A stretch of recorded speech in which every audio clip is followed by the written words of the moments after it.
What is up, you guys? This is Twinlesstwin, and I am playing a league with Murktide.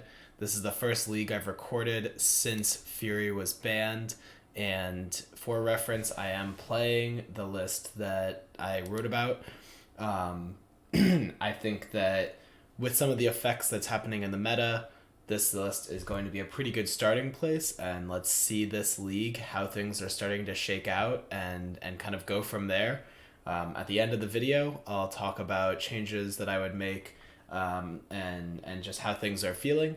And so make sure you stick around till that, and definitely check out the article, Murktide in a Post-Fury World, if you haven't already. I go into depth into card choice and such there more. But yeah, let's get into this league content. So starting with this hand, we're on the draw, and we have 4 lands, 3 spells. This hand is pretty slow, so if you think about the types of decks that you're going up against, this hand just doesn't seem to really do much against any of them. If they have a creature on turn 1, we're going to be already struggling, cantripping for stuff. And it has 4 lands. Overall, I'm pretty inclined to mulligan. I think it's just going to likely be a hand that's like kind of a keep and lose scenario. Okay, well, this hand isn't really what we were hoping for either, but we'll keep on 6. You have to keep a lot more hands when you get down to 6 cards. Mulling to 5 is usually not recommended.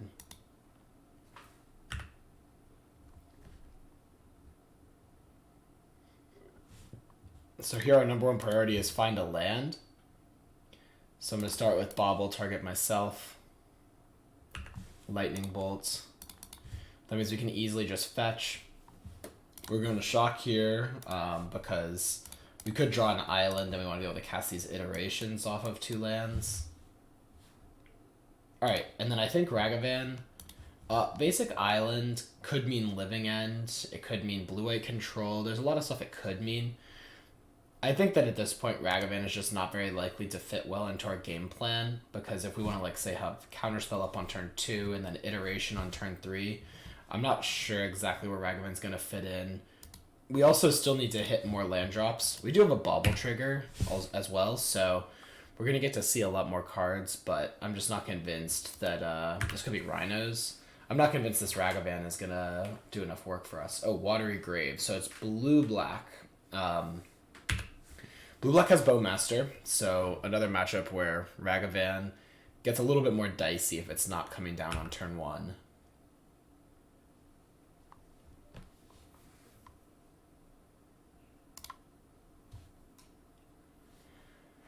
Alright, let's play this Bobble, but I'm not going to use it yet because I don't really know what's going to happen here. Like, for example, if they play a Bowmaster, maybe we just don't want to use the Bobble at all. And if they just pass here, I think now we're expecting maybe a Sauron's Ransom, Archmage's Charm, some way for them to 2-for-1 us an end step. Spiral of Canal's a pretty interesting one. I think what I'm thinking through is hitting land drops in these matchups is generally pretty nice. However, we have the Bobble plus a normal draw step.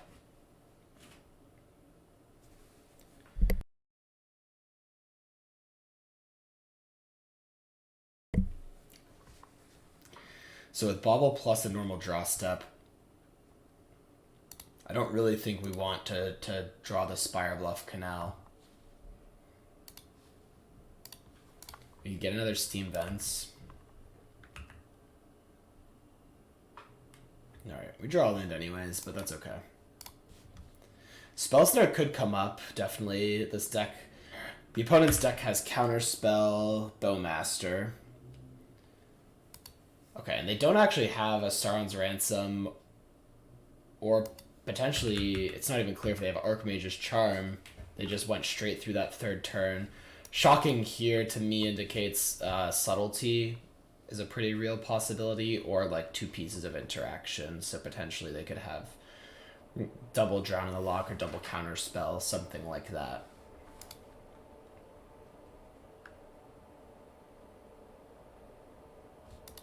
So here we have a decision. Do we want to just pass? Do we want to preordain? Do we want an iteration?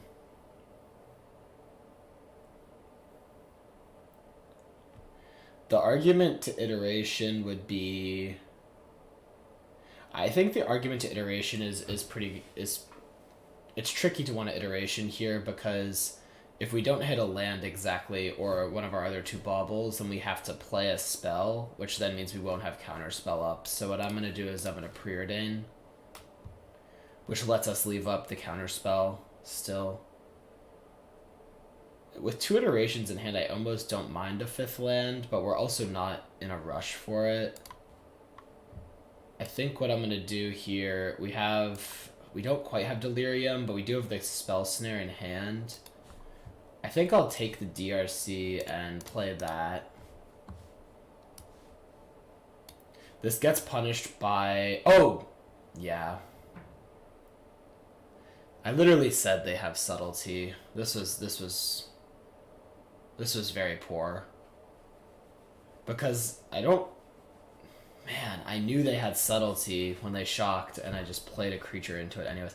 I was being very careful not to play Murktide. Okay, getting the rust off after playing Pioneer for a long time, practicing for the RC. Yeah, if they telegraph Subtlety like this, you don't want to play a creature into it, because now they're just getting a 2-for-1, and if I counterspell and they just slam the One Ring, then we get crushed, so... Alright. Yeah, that was a really big mistake. I don't even want this DRC anymore. I'm over the DRC. I never want to see that card again.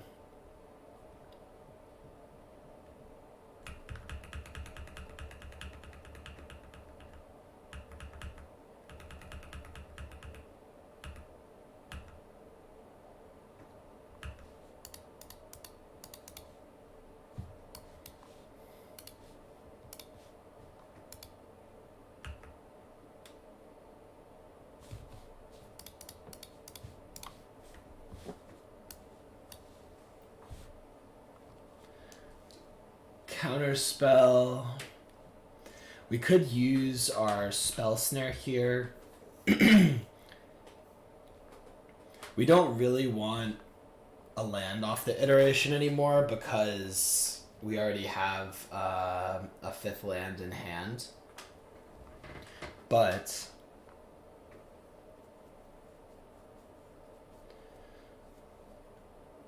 it's not a horrible spot to use Spell Snare. Another option here could be let this resolve, land, play Murktide as a 6/6.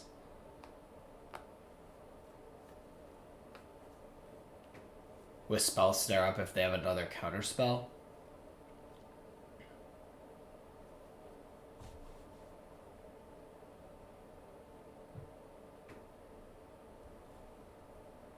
Or Spell Snare this to try to bait their counterspell. I think we should Spell Snare this. There is a pretty reasonable chance that they have another counterspell that they're going to use here. Because they're not really... They didn't do anything... Okay, they do. Okay, that's fine.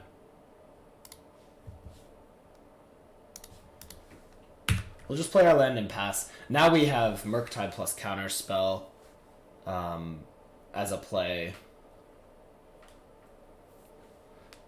Notably, they are missing land drops, so they have a lot of spells in hand, which is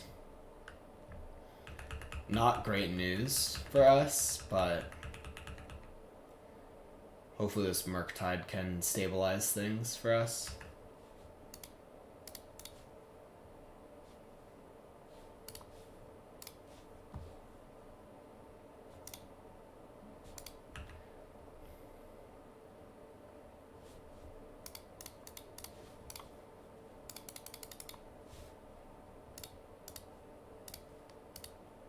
And because they might have their own Murktides, I do think it's important to play this Murktide to be as large as we can. The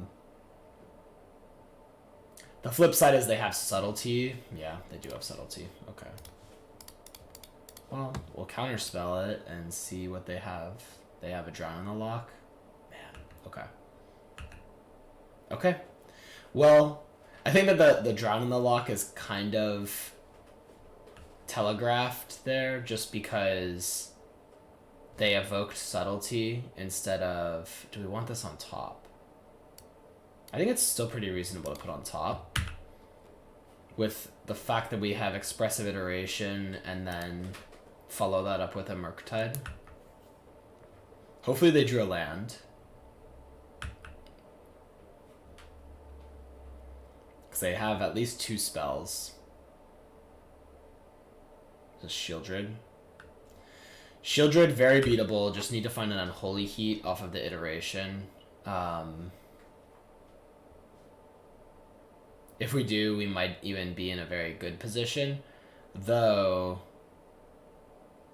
they could have, like, Force of Negation here and just know that we're dead. So it's possible we were supposed to...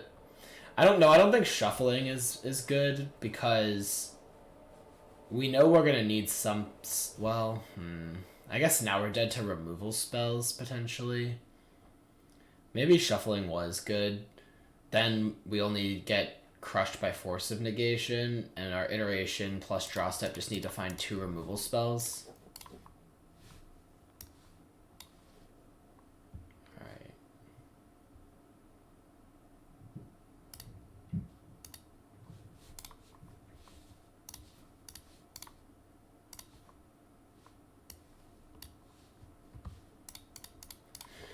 We are dead to the removal spells, but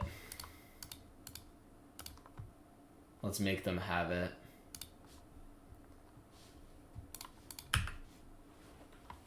This Tidebinder could be very good if we do get another chance. I mean, we just really messed this game up when we took... Okay, Shieldred's actually okay here because when it triggers, we can Tidebinder the trigger.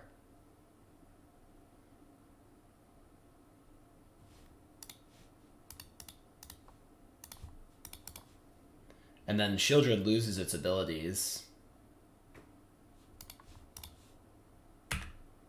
So that means we're not going to be affected by this going forward. Alright. It's a tough question on if we want to attack, because we... Oh, the DRC doesn't have Delirium, so we definitely should not attack. Alright, answered my own question. It's not a tough question, actually.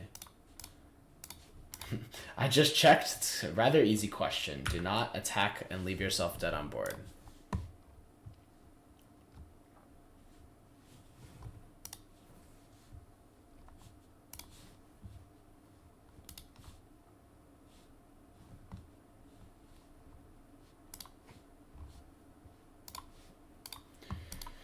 Alright, Bowmaster. Pretty good. It'll pick off our DRC. These DRCs just keep getting worse. I tell ya. Oh. Yeah, this was really bad that we lost. Really bad that we lost the DRC here, because now I think Tashana's has to chump block. Well, I don't think I know. This doesn't have flying. We get to eat their Subtlety at least. Then we go to 1 and we have to draw Iteration.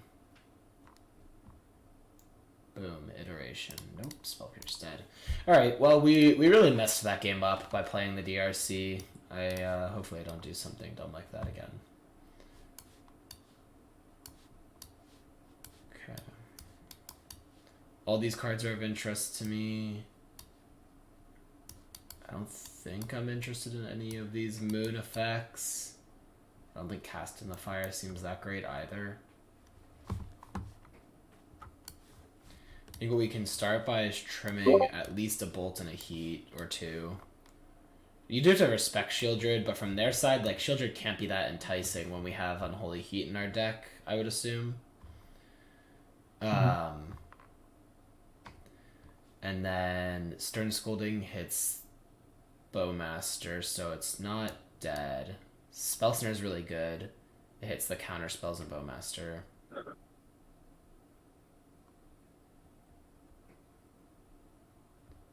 On the play, I kind of like keeping all my Ragavans in.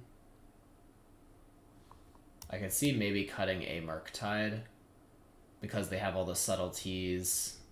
But I also don't think Murktide is that bad. Blue-black is not a deck I've played against in a while, so doing a little bit of sideboarding on the fly.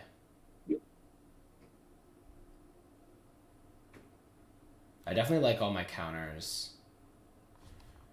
How good do I feel about Flusterstorm? I think I feel pretty good because it just lines up well against their counter spells. I think Bolt is the last cut. And then Tishana's... I'm torn on Tishana's because it could definitely be good. I guess like Tishana's kind of works cool against subtlety, but it also can be kind of tricky to tap out into them. I guess Tishana's is another way to lock down Shieldred to make it bad, and then we don't have to play the Unholy Heat. I'm kind of interested in that.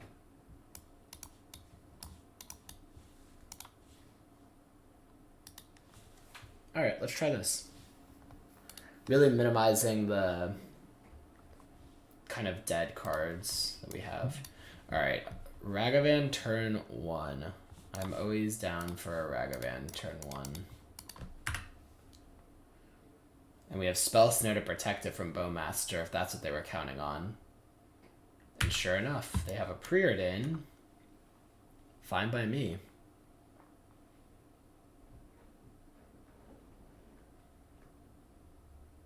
If they're smart, they can scry 2 to the top if they didn't want one of the cards, knowing our Ragavan's gonna exile it. But they scribe 1 bottom. We still exiled a land. I don't mind cycling this Bauble here because we have a lot to do with our mana. Ooh, Shieldred. Okay, so they did keep Shieldred in. Noted. Because we have a lot to do with our mana, getting that extra card faster seems somewhat valuable. Assume this is Bowmaster, maybe? Let's start by attacking before we do anything.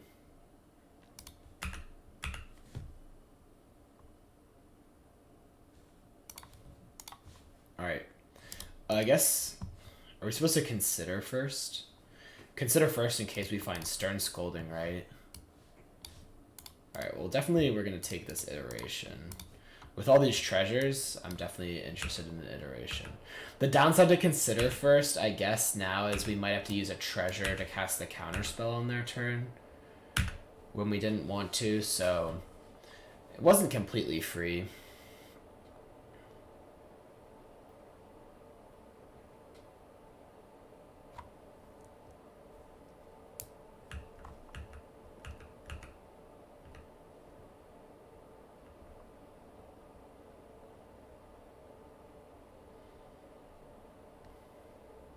We have another Bowmaster.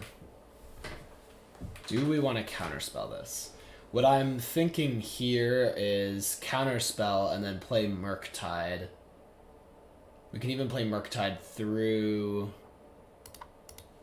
Mystical Dispute here once we get our treasure, which is going to put them in a really tough spot. The Pierce also works pretty nicely.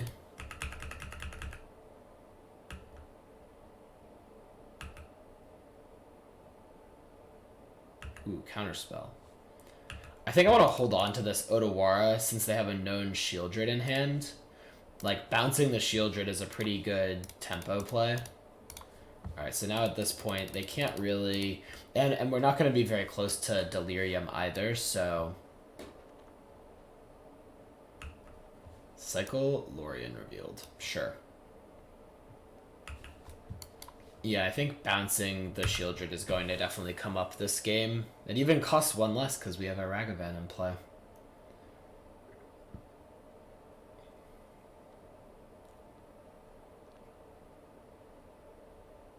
Shieldred, okay.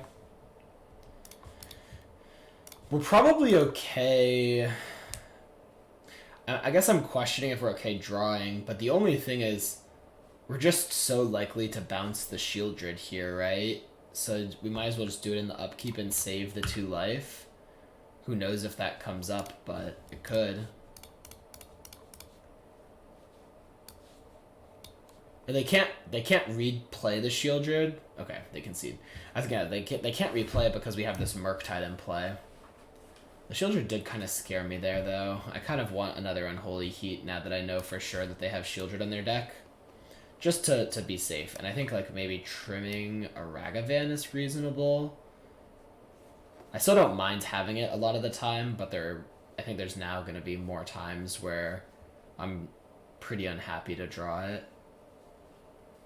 The other card that's like a little bit dicey maybe is these Flusterstorms. I think they're still going to be good in stack battles, but if they're going for a more like tap out aggressive approach with the One Ring, Shieldred, and Subtleties, I mean, maybe it doesn't work as well. But just seeing Counterspell and Drown in the lock, I'd be surprised if these Flusters don't have some good targets.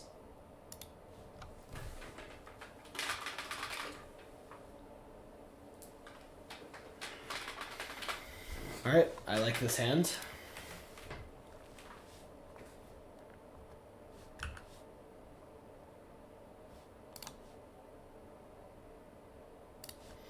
Alright, do not play DRC turn 1. Well, I mean, if we play DRC turn 1 and they have Bowmaster, we have Subtlety. But do we really want a Subtlety when we could just wait on the DRC a couple turns? I think that that's the better play. We already have a Tidebinder, a Subtlety, and a DRC that we could hardcast for threats. I do think I want that 3rd land drop, though, because we're working towards casting Tishana's Tidebinder and Subtlety. Also, fetch land puts a guard in the graveyard for DRC, which we didn't currently have. Like maybe if it's an island, we don't top it. Some small, tight differences.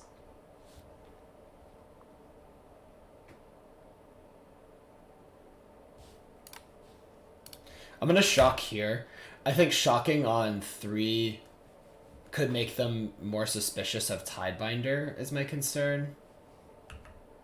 Shocking on 2 just says Counterspell, which is, I think, a pretty much a given anyways.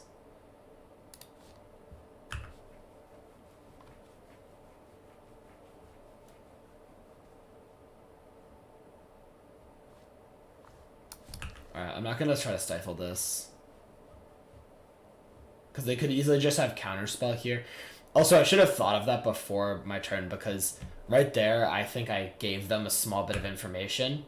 Where, like, they fetched and I stopped for a second. Like, if I waited any longer thinking about that, I think it'd be super obvious that I have the Tidebinder. I think I did fetch fast enough that they probably don't know, but... Alright, now there's a question. They missed a land drop, right?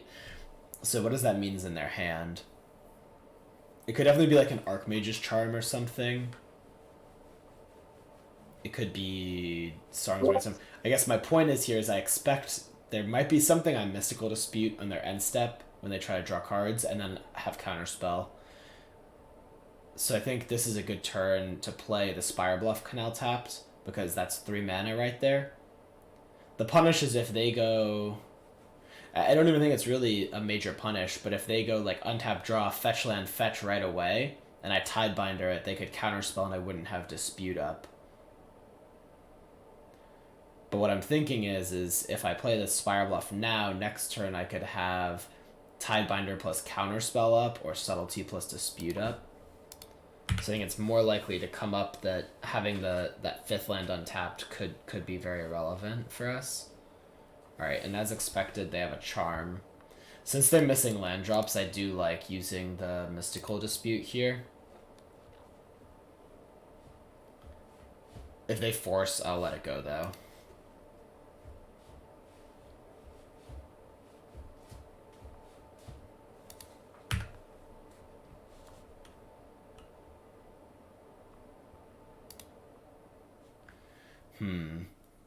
If we play DRC and they have Bowmaster, what can we do? Well, I guess we could hardcast Subtlety. I think it's safe to play the DRC now. We're very close to Delirium, and we have a couple different options if they do go for Bowmaster. Also, I think it's not unreasonable. Okay. Wow, they just. All You right. can also Tidebinder, right? Yeah, you could Tidebinder the DRs, the Bowmaster here.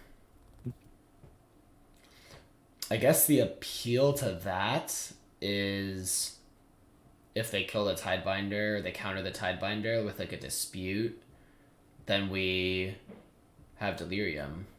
Okay, I'm pretty into that.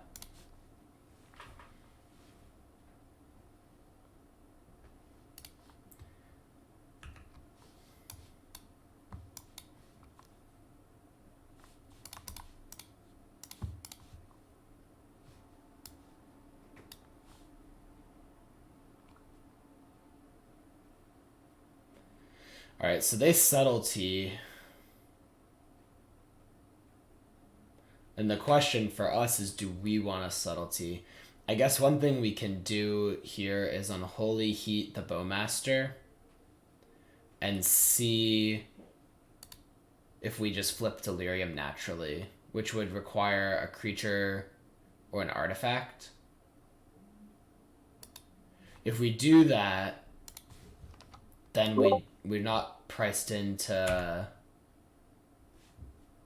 We're not priced into. Oh, nice. Okay, there you go. Deal. And I think we'll put the Tidebinder on the bottom. You you could have let the Soul 2 reroll. And because the Tidebinder will be on top and you can just see the Bowmaster and put the Tidebinder in the graveyard, right? Oh, sure. Yeah, that's a good line. That's a really good line.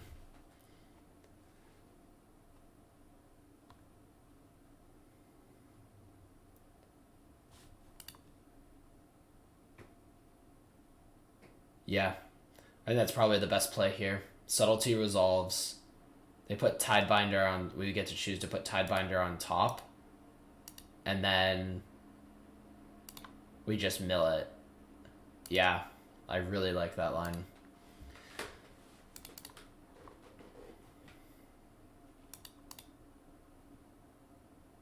This is still working out very well for us. I'm not I'm not really sure why they did that. Yeah, I think we just put this on the bottom now. Well,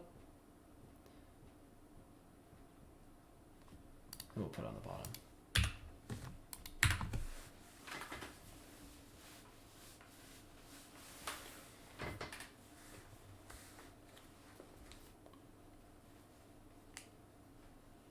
Drown in the lock. Sure.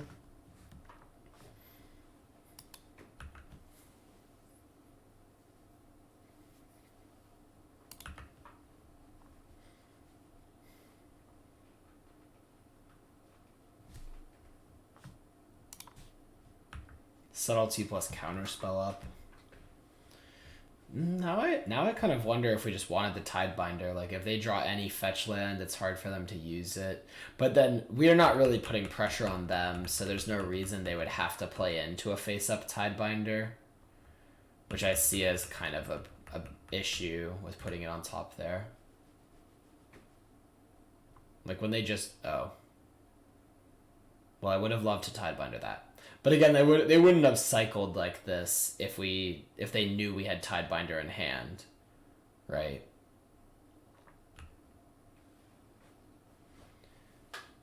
So it's kind of a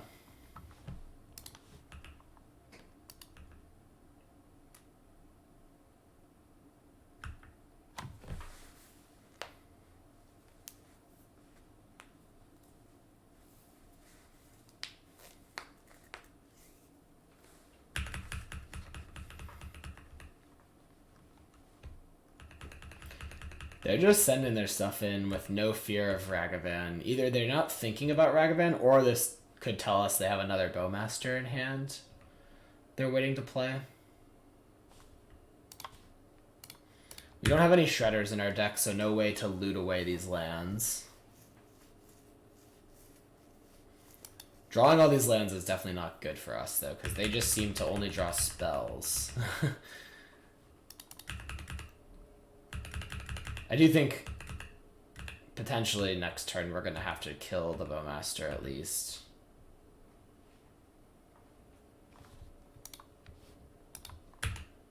Plays around there, soft counter spells, I guess, but yeah, drawing all these lands is pretty rough.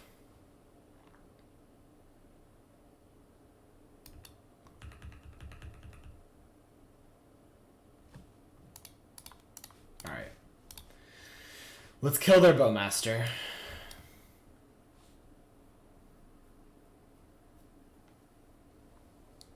They want to fight over that?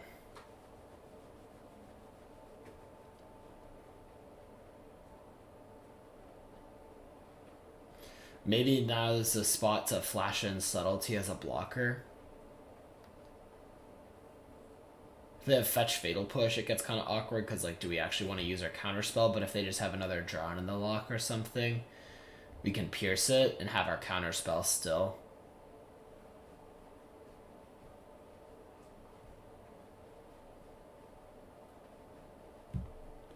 Yeah, I think that flashing in Subtlety is my move here.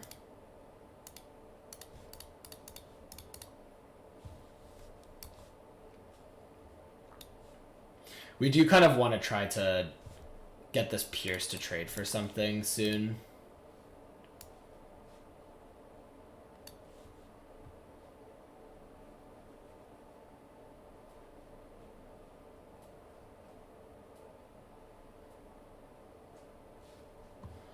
They're going to Subtlety our Subtlety.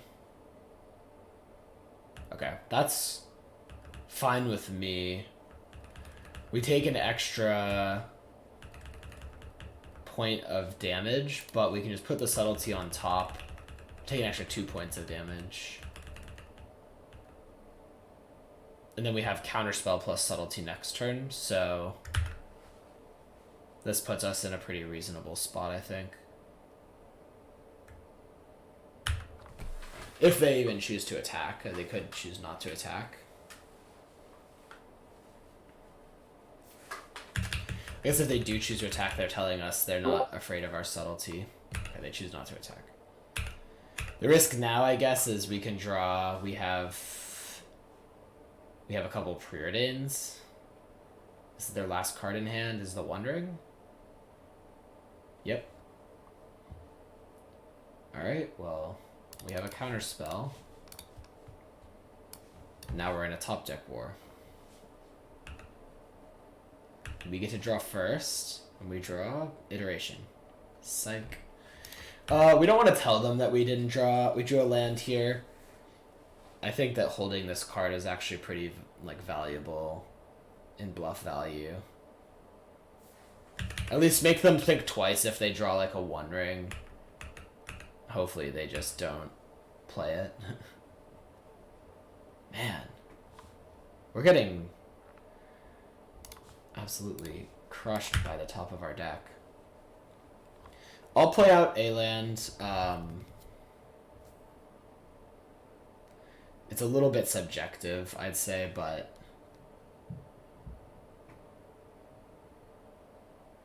what is this, Murktide? They drew the One Ring. That's so disgusting.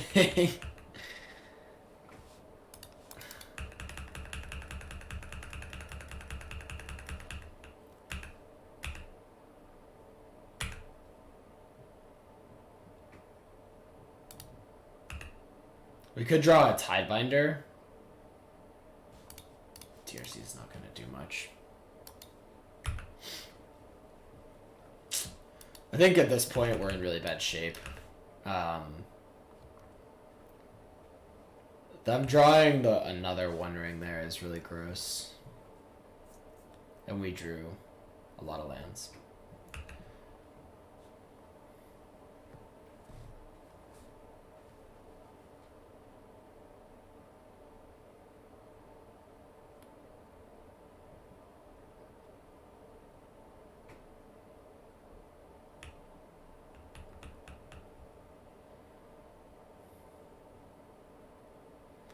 Scrying 2 to the top is not good either.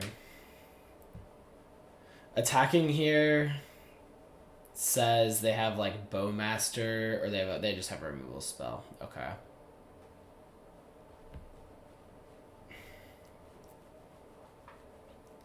I'm just trying to calculate in my head like what moves I have here.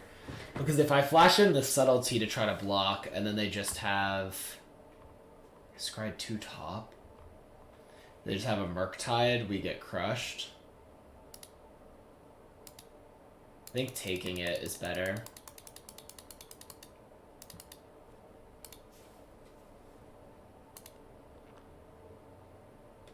The issue is still, like, with the Subtlety face up, they just won't play anything. Alright, Bowmaster just gets us killed probably, but, or Bauble does, but I think we kind of have to use it.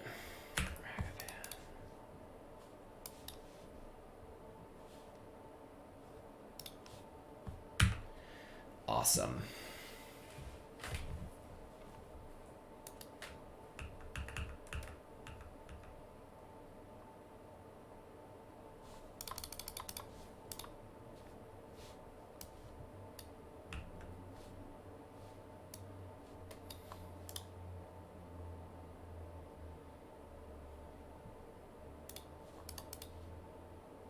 Okay. I think what that teaches us is it's important to be aggressive in that matchup, because they could just, like, they have a lot of top decks that can really put you in a bad spot, and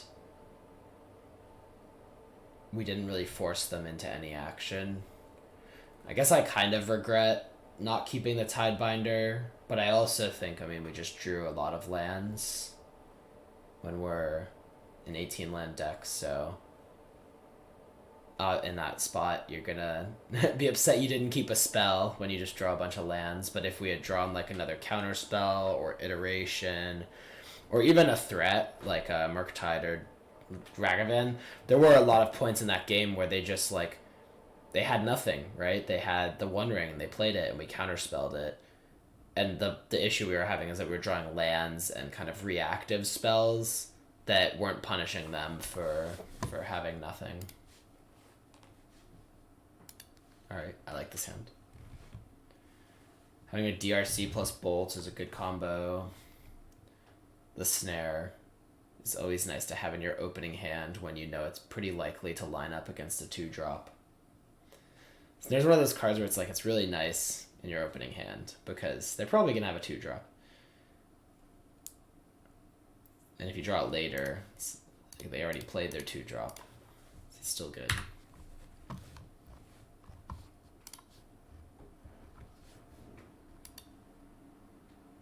Okay, maybe a mirror. Seems likely. Snare is very nice in the mirror, hits iteration.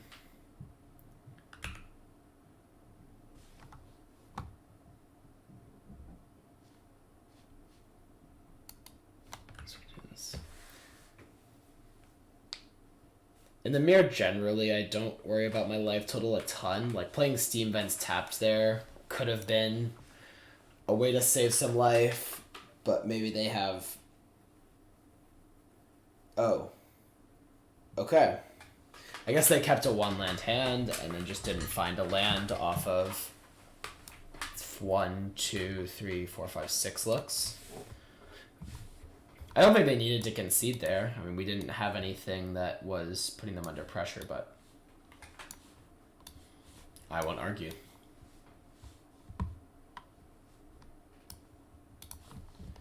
So, especially if Ledger Shredder is making a comeback, I don't like DRC. Okay, they concede the match. Fair enough. All right. Well, let's keep going.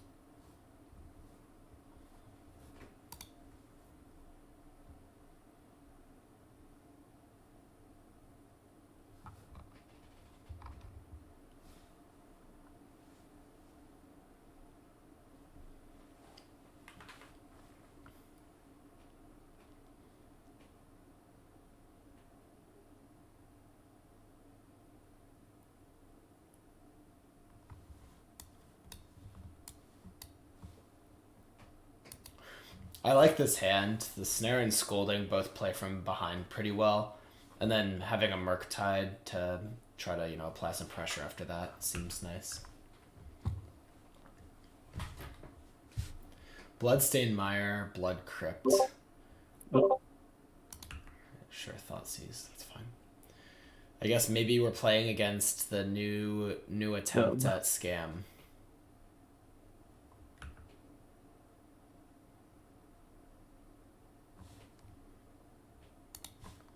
I don't think we should play Preordain turn 1 because then they just get to play their 2-drop under our Spell Snare. We should also not fetch in case Bowmaster is their 2-drop, and then they could just play it under our counters as well. Ragavan. I think we should just Stern Scolding this. We don't have the clean answer, and it's gonna keep us afloat for now.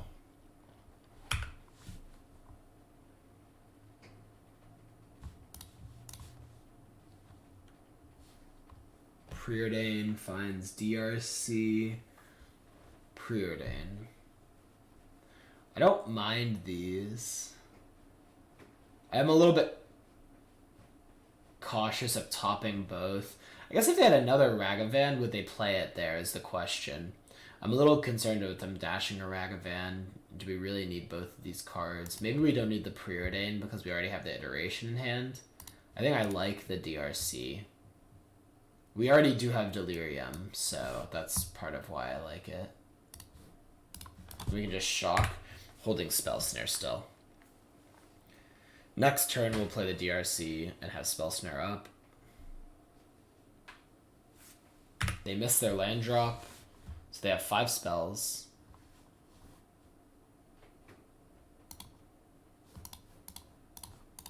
So let's start on DRC and then play Mishra's Bauble. I like a counterspell here.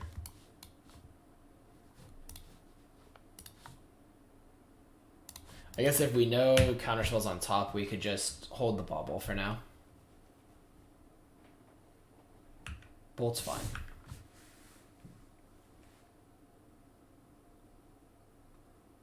Oh, maybe we just wanted to Bauble to make sure that we had counterspell available to us.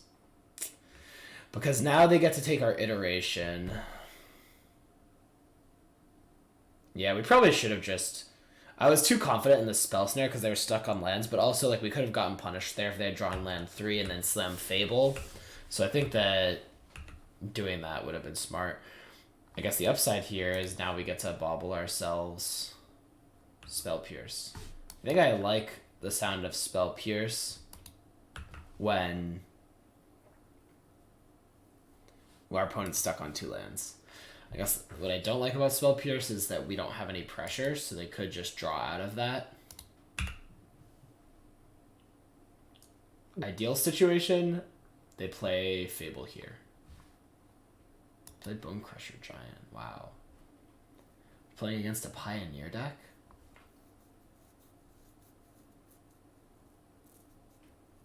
I kind of just want to let this resolve. Yeah, I'm gonna let it resolve. I don't have enough respect for Bone Crusher Giant. I'm sorry. Like even this Ragavan will completely neutralize the Bone Crusher Giant by dashing next turn. So we'll just hold for now.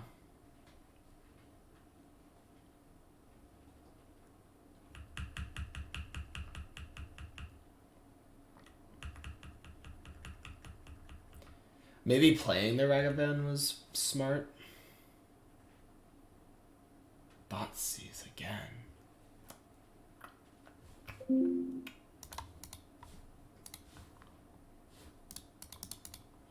So if they Thoughtseize us, what do we think they're going to take? They might take Ragavan because it's pretty likely the Ragavan gets through if they don't take it when it's backed up by Spell Snare and Spell Pierce. They could take Counterspell. If they're going to take Counterspell, we probably just want to let them Thoughtseize us. If we think they're going to take Ragavan, we don't. I think actually it's okay if they take Ragavan. We have so many draws that are just going to keep us live here versus the Bone Crusher Giant that I think that letting them Thoughtseize us is fine. And if they do want to take the counterspell, the cost of 2 life can be somewhat relevant. Alright, we should definitely spell snare this Dothy. Let's get a Steam Vents. In case we draw like Iteration and want to go Iteration into Bolt. Okay. Yeah, we're gonna die to the Bone Crusher now.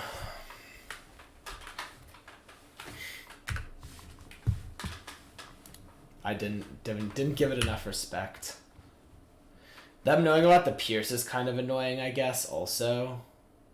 Oh, but they just slam Fable. I guess their hand is just all spells, so they're just trying to get through my counter spells as fast as they can.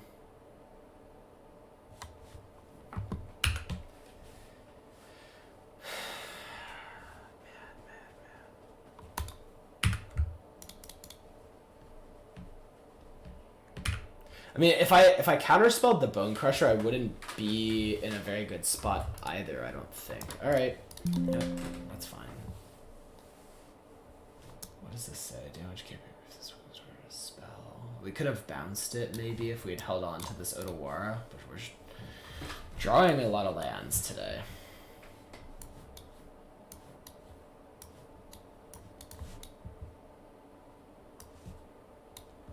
Definitely comfortable keeping some one-landers after seeing these games play out.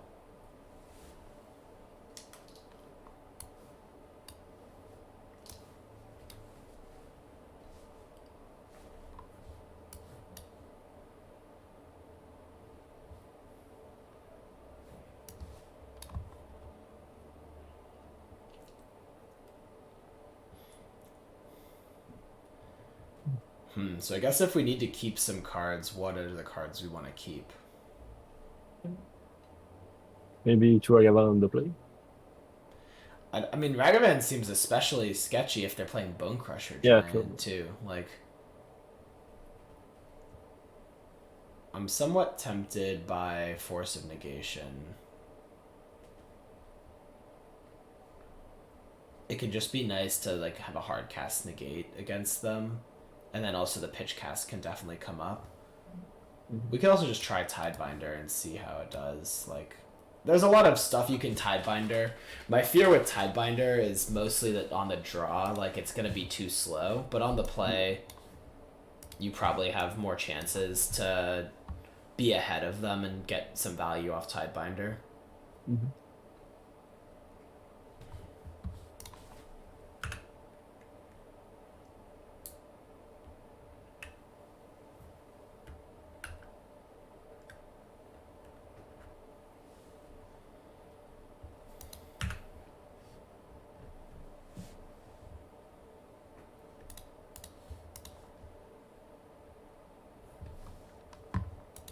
I don't think we need another Bolt, but I think I'll definitely take a Stern Scolding.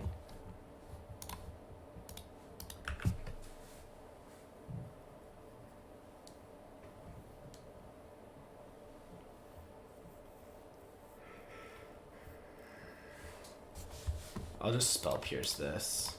I don't want them to take my Iteration. Shocking probably says means they have... I mean, they could have Scam, I guess, which would be a small punish to Spell Piercing. But if they just have... Okay, they just have double Thoughtseize.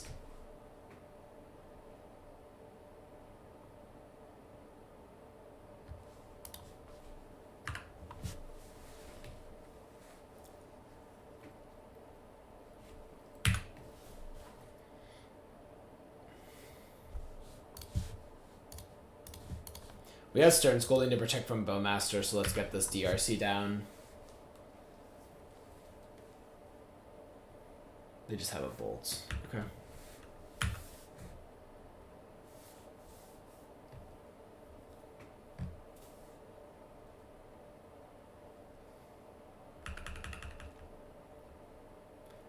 So they know our hand here.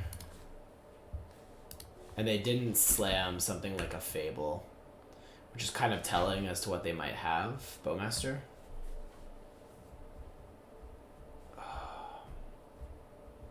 The Bowmaster almost feels like bait. Like they have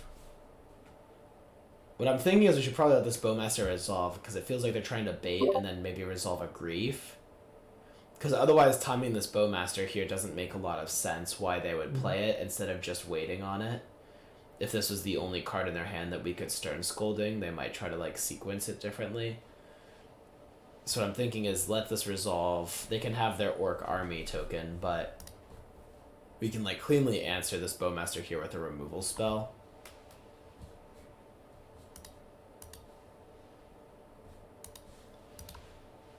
And then just go on with our day. I think I'm not going to play the land to create a little bit of ambiguity as to what's in our hand.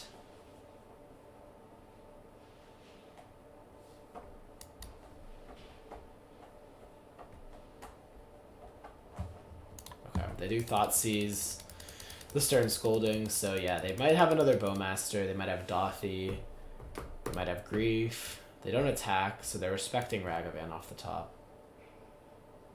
Though we don't have Ragavan in our deck. I think drawing Subtlety is probably very good there, if we have them on Grief, potentially. You can have also Season Pyro. Oh, well. Yeah, Season Pyro was another card they could have had, and they did have. So, good read.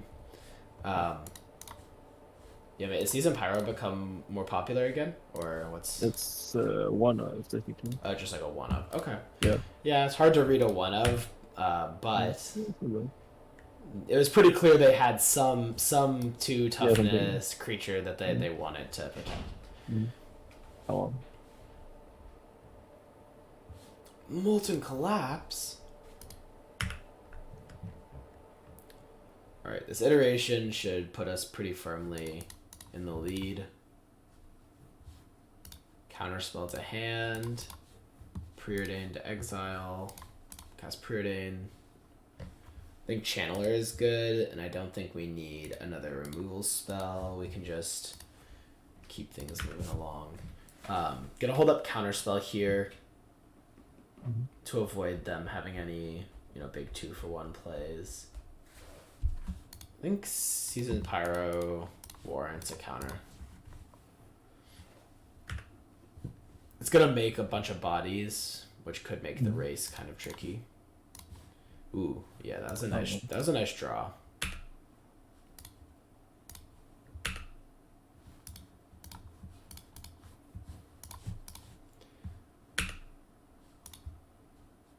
I'm kind of looking mostly for Murktide or Dress Down is pretty interesting. I think Dress Down seems pretty reasonable here as another way to interact with a lot of their 2-for-1 draws.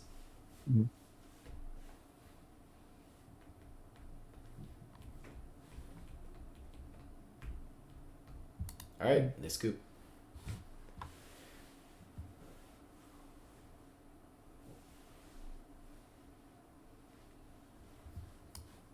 I don't think Force of Negation is horrible on the draw. I think I'm going to make that switch for 1 Tishana's. Though, seeing the Season Pyromancers, I mean, they do get hit by Tishana's. Maybe this Cast into the Fire is weak.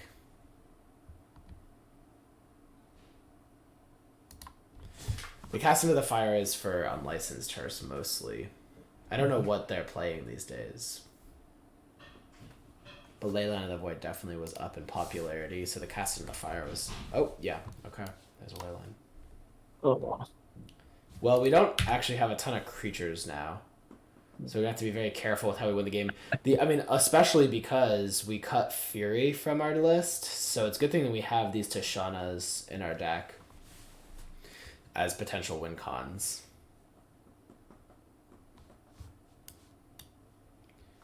Do we want to bobble ourselves yet? I don't think so. I think we can wait until next turn at least.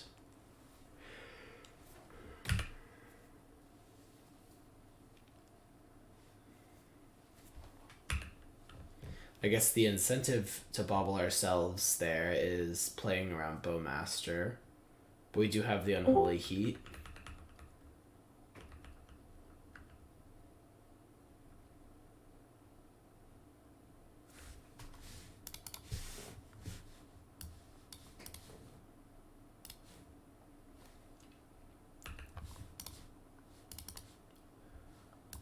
Fetch away this bauble.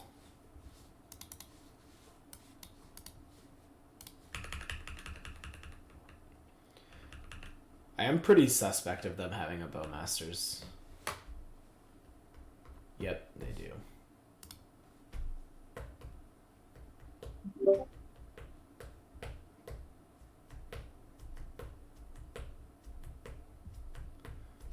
We do have an option here to kind of try to bait them into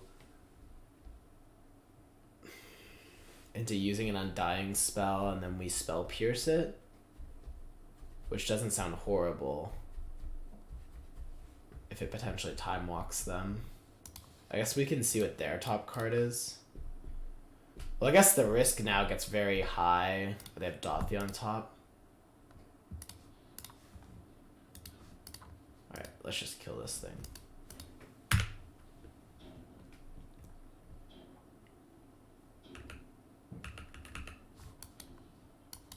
Drawing Bolt is very nice. Now we have an answer to their Dothy.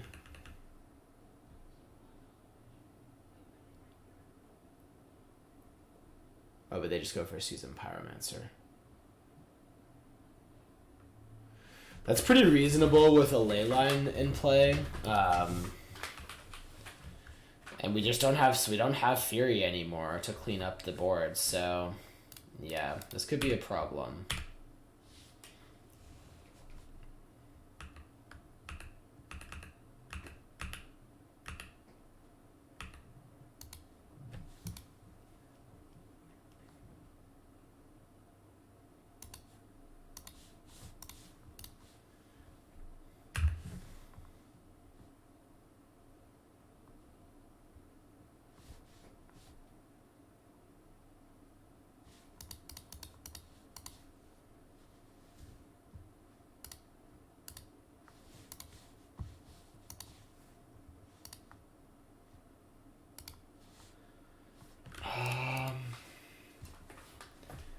Like Fable, we can force. I just don't think there's really a great reason to leave up Spell Pierce here. What we need to do is keep digging for some ways to stabilize the board.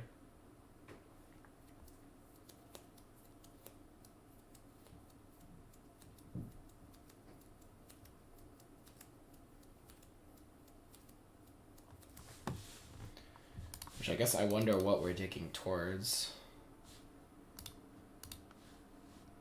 2 Tidebinders, 2 Subtleties. Basically. Yeah. Wow. Leyline is really a house against us if it comes down early, like if it comes down on turn 0 like that. In this matchup at least. Because we are disincentivized from having Ragavan. Like Ragavan would still be horrible here because they had the Seasoned Pyro made these tokens.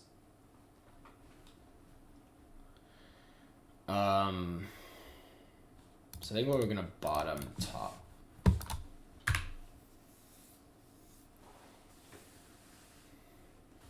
I'm actually hoping they play a Fable here. Oh my god.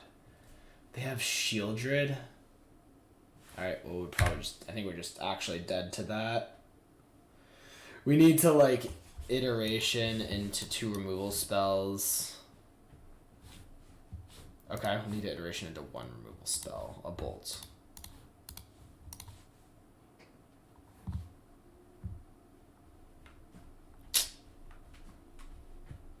Nope, not gonna do it. Oh my god. We're just dead. Oh my god. The next card. But like we didn't have time there because if we consider, for example, draw the Bolt, it doesn't do anything. I guess we could play. That was probably a premature concession. We played DRC to chump block. Do we cast Consider even? I don't know. That's just so frustrating. It's like, why?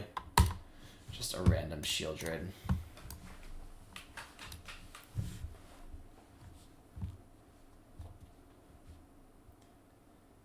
And again, it's like Shieldred can be good against us, but also you're boarding in a 4-mana card that just gets Unholy Heated for no value. So I don't know if I fully get it. It does work really well with Leyline in the Void. Also, I mean, just it's a 4-mana card that gets counterspelled as well. I don't know.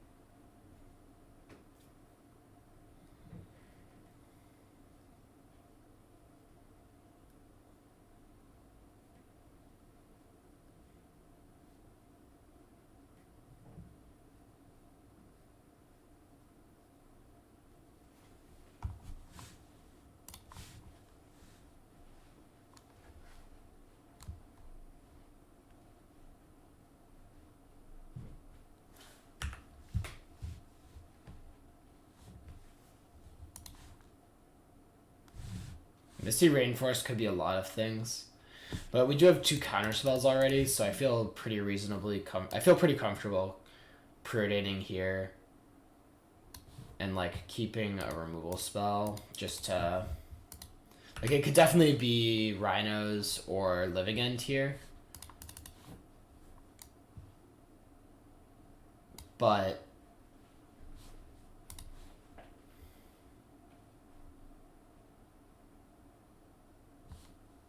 it is Living End. Okay. Well, we preordained for an Unholy Heat against Living End, so that looks pretty dumb, but I think that holding the because we already had the 2 counter spells, I felt more like the preordain could be valuable looking for a threat. The awkward part is that if we... Yeah, the awkward part is just that if we found, like, a removal spell, do we keep it or not? And we decided to keep it when we saw it and got punished.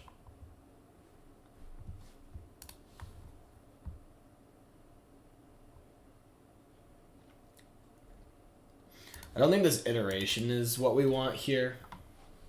I think what we really want is like a Ragavan. We already have 3 counter spells. The iteration is kind of hard to cast often because we want to be holding up all of our counter magic. Iteration is really nice against Living End if you have an active Ragavan going, but we do not.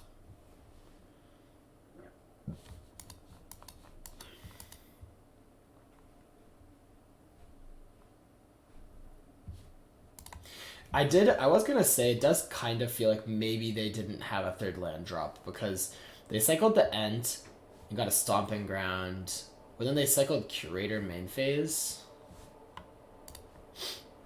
And the cycle Curator main phase and then play a Stomping Ground tapped made me think maybe they just don't have like more blue sources. But I think that their deck is less reliant on cycling blue cards as it used to be. I think Preordain is safe here because we'll just have multiple counters up.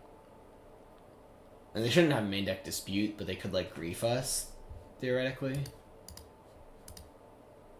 I don't mind Subtlety. It's good countermeasure against grief. And now we have counterspell plus Spell Pierce up if they're cascading on our turn with like Force Negation.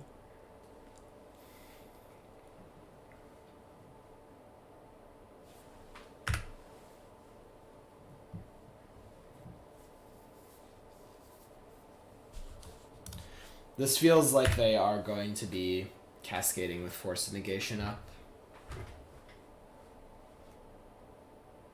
Oh, no, they just channel a Waker. Okay. Yeah, I guess if they were to cascade, they'd probably want to do it in our upkeep, right? So the fact that they didn't do it in our upkeep should be kind of like indicative of the fact that they do not have it.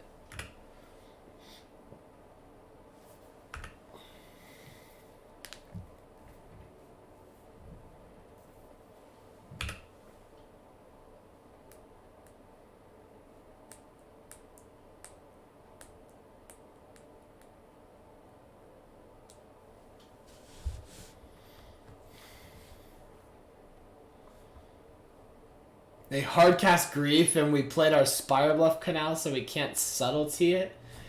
Are you kidding me? That's so frustrating.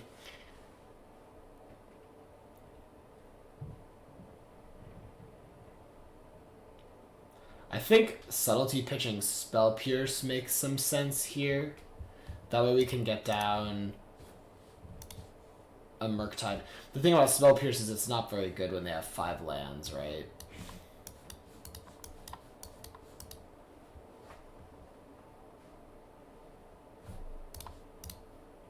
If we could have hardcast the subtlety there, it would have been so good, though. So I'm really disappointed that we... Did they have the Sunken Rune in play? No, they just played it. Okay. If they had the Sunken Rune in play, I definitely should have noted that and been ready for a hardcast Grief. But it's just like a 1 of Sunken Rune, so not really a play I'd play around, generally.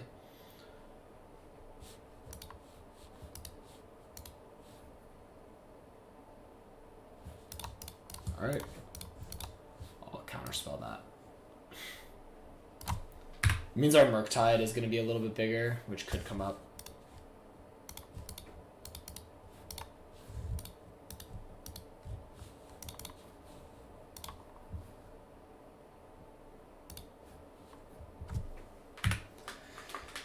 Drawing another counterspell is really nice.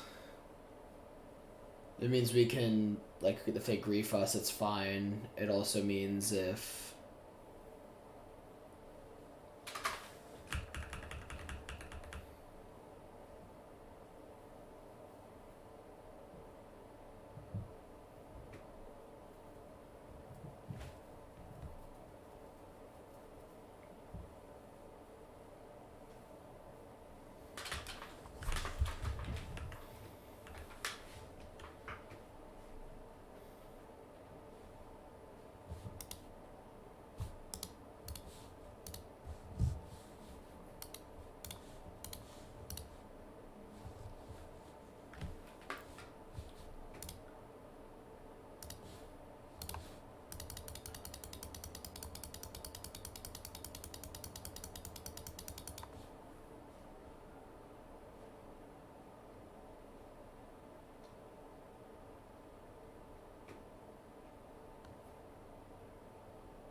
We probably need to rip a bolt. Whew! Wow, that was a draw there.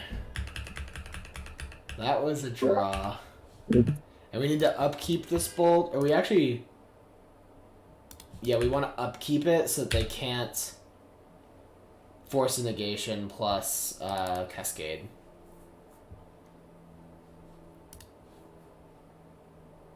I guess now we know they wouldn't have... Well, they could draw it for turn. Yeah, this is just the correct play. Here. Oh, wait, actually, after they got the forest... Oh, we messed up because they got the forest. We were supposed to do it in end step, forcing them to pitch their Cascader if they had one. Oh my god, just think. You just have to think. It's not hard. And now they're going to Cascade because they got the forest. Man, I suck. Ugh. Okay, yeah, so we could have forced them to pitch that. They would have pitched it to the Force of Negation. And then they would have had one draw step to Cascade. Now, they get all this. It doesn't... And we get blind... We get a blind look at 2 counter spells because we have a fetch land. Man, it's just play. Gotta play better.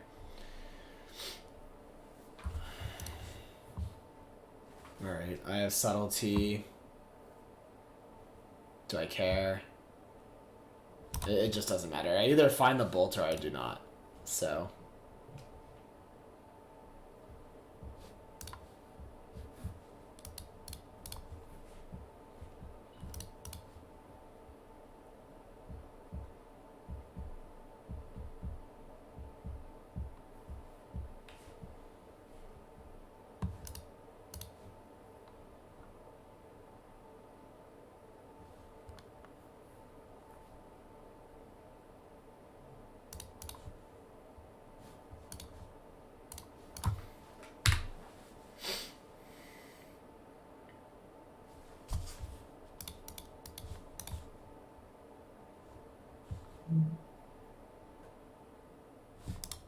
Yep, they have food tokens, so I'm dead.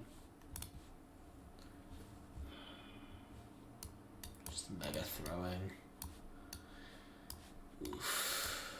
Oof, oof, oof. That is embarrassing.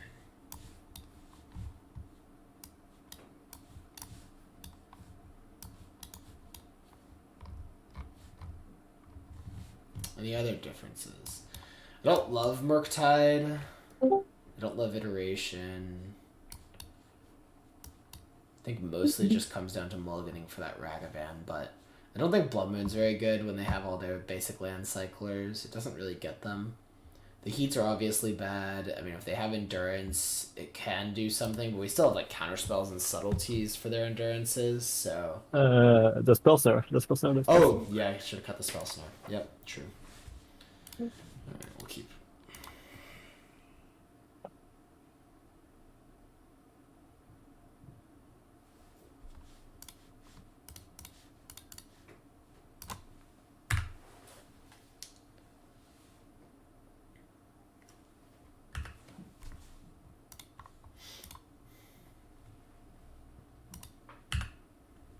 The sun is very nice, for sure. Yeah.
Exiling a living end can come up.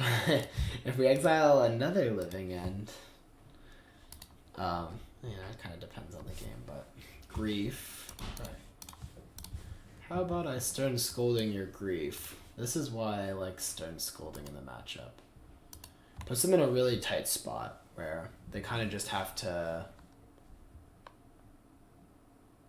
rely on force of negation and violent outburst.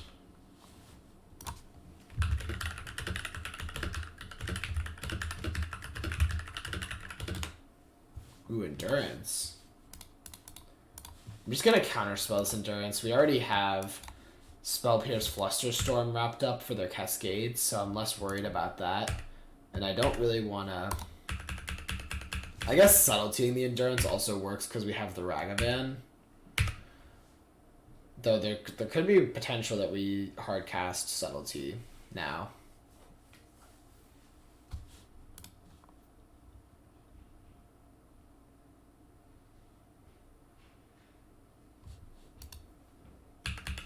Like, I'm pretty tempted to slam this subtlety here. Try to increase my clock. Because we're just going to have Counterspell Pierce Fluster up, which just covers almost everything they could do. So just increasing the clock means they're going to have less turns to, like, play multiple spells that could eventually overwhelm our counters.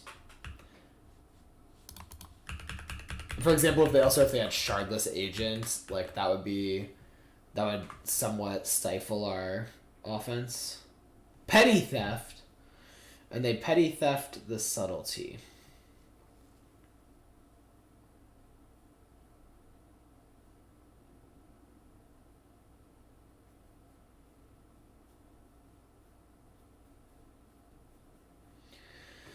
How much do I care about a Petty Theft? I mean, I can just Spell Pierce.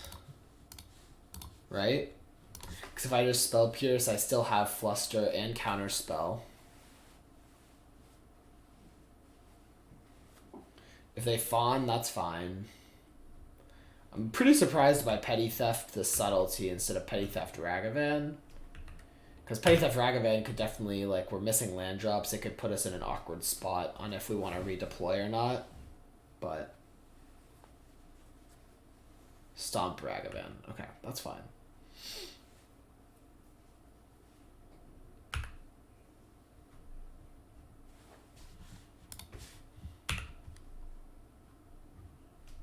Do we want to dash Ragavan there? Maybe we did. I think we actually did want to dash Ragavan there. Man, don't click so fast. Don't click so fast. Alright, I think I'm not going to play Ragavan because we can just dash it next turn. Maybe we want to hard cast this Subtlety. Maybe we just want to have Counterspell plus Fluster. I guess we have that anyways, even if we play Ragavan.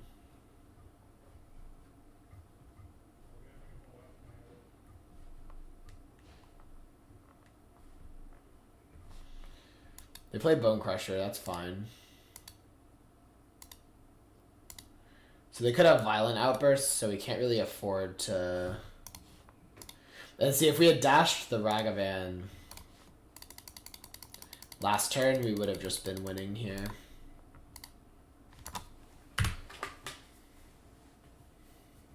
Lots and lots of plays that you can make with this deck. So I'm happy at least that our eyes are being opened to how easy it is to make mistakes.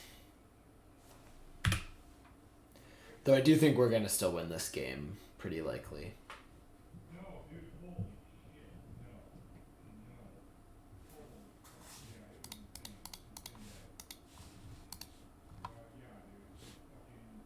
Alright, and we get that one. Nice. Alright, yeah, we gotta get the Spell Snare out. They did show us Endurance. When they literally show you Endurance, maybe an Unholy Heat is reasonable. I guess there's also an argument for Blood Moon. Maybe. I don't think so. We'll just have an Unholy Heat in there to answer their Endurances. Also can tag a Shardless Agent, which can come up trying to push your Ragavan through. Again, it's not really a card we're super happy to have, but... And you have to have a card. My hesitation is they've showed us Stomp and Brazen Borrower. And I don't know if this hand, like, against a normal scam, or a normal Living End opponent, I think is a keep. Because the Tidebinder would act as a counter spell at least, and we have a lot of counter spells to draw towards. The issue is if they kill Ragavan, this hand is in potentially really bad shape. I think we're still supposed to keep, but it's really dicey, and like these cards are kind of redundant also, though again, like when they show us their adventures, it doesn't hurt to have them. I think we should pitch Murktide in case they stack the Grief back on top and we want to Scolding it.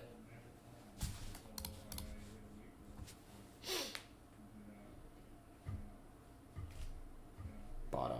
Okay, fair enough.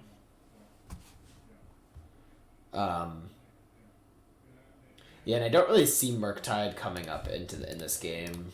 I think that it's more likely we're going to be trying to ride the back of Ragavan. Please don't have Stomp. Please do not have Stomp. That's all I ask.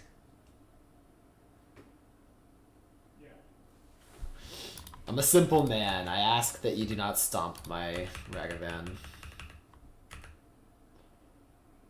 I guess it is a bit awkward here. I think we're supposed to iteration. You can Tishana the Cascade spell, right? Well, you can, except no, you're right. We should just pass.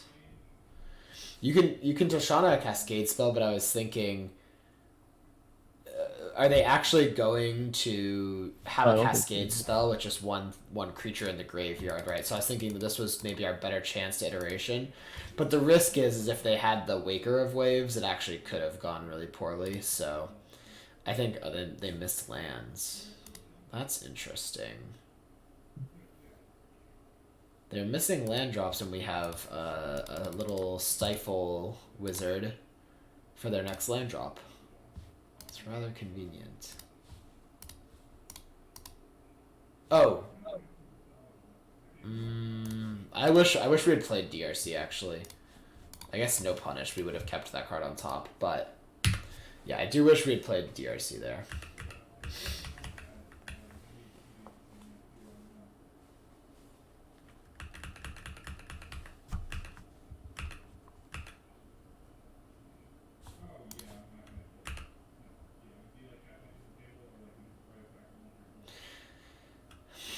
Again, click into combat. We could have iteration to main phase 1 and had delirium, which is definitely worth considering.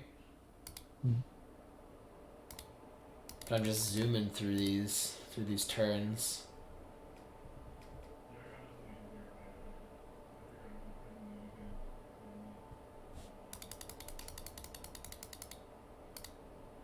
Like, getting the delirium there seems especially valuable because they clearly have a lot of spells in hand, right? So the question is, like, what are those spells? And I think it's probably a lot of cascade spells, would be my guess. And so if we think they have a lot of cascade spells in hand, then we want to try to kill them fast because they're going to eventually be able to deploy those cascade spells and, you know, do some damage.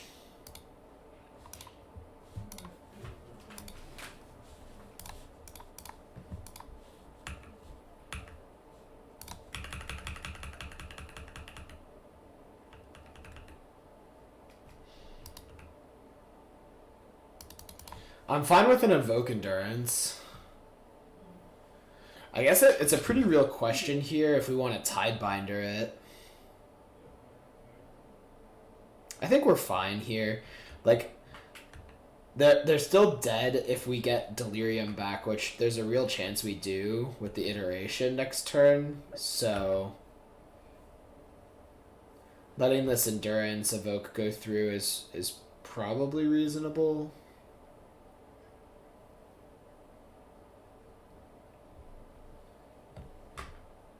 Down to 4. We could stifle that with the thought, like, but maybe they drew a land and they're just baiting us with the Street Wraith. All right, now I think we can counter this, and we should just be good. Yep. Nice. Okay, well, we win that one. I think there were a couple spots where we definitely could have thought more, played tighter, which is generally the case playing Murktide. Tricky deck. Not proud of my play there, but shaking off the rust from some time away playing Pioneer.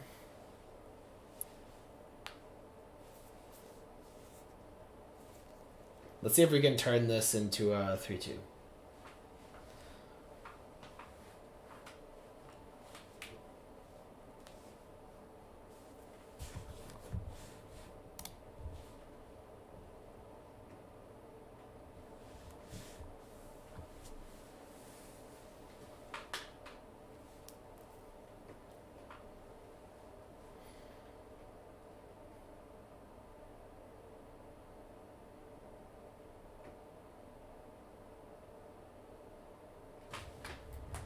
I'm gonna grab some water.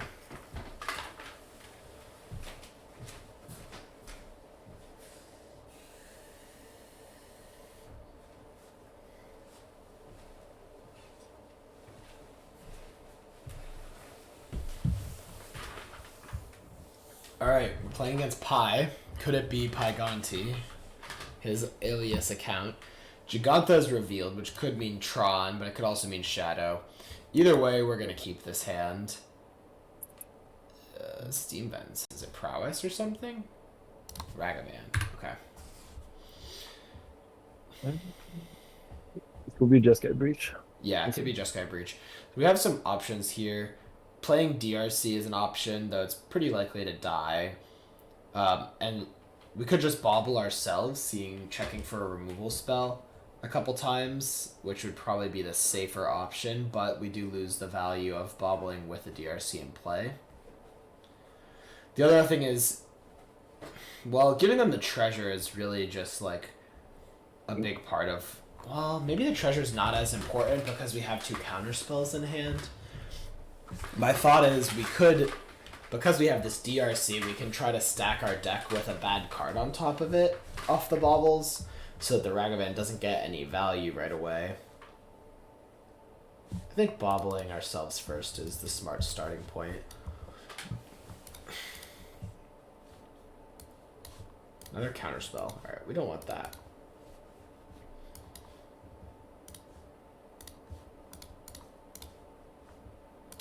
I guess, well, now the issue is the bauble doesn't actually... Yeah, frick. Let's put that on top. Oh, wait. Yeah, we're drawing a card off of bauble, right? Yeah, that's right. We don't want them to get a DRC. That's for sure. Alright, they kill our DRC.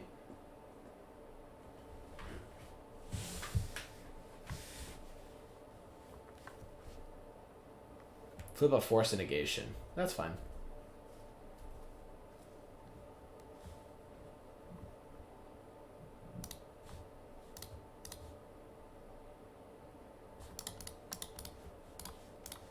So let's check our top card. Tidebinder. I'll take a Tidebinder. They did miss on lands, notably. Very notably. Here, if they have Unholy Heat, we have Consider, right? And that puts a card in our yard. So they have to have another Lightning Bolt to really punish us. Oh, whoa. Okay, did not expect Temple Garden here. That is a bit wild.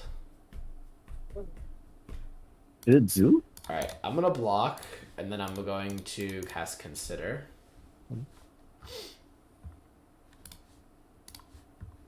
Let's see what happens.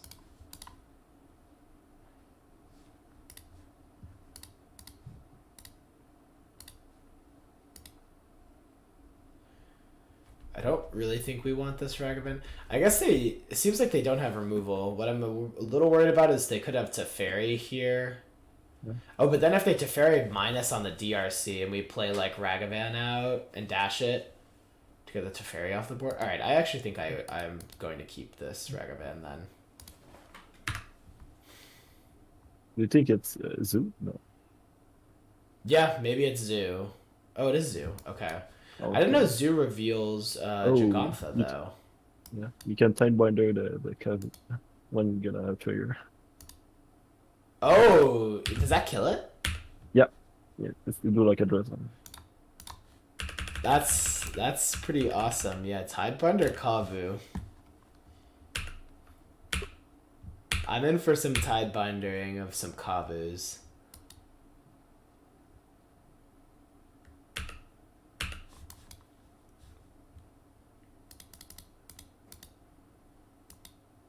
If they kill the Tidebinder in response, then it'll stay alive, right? Because this is as long as... Oh, yeah, I think, yeah.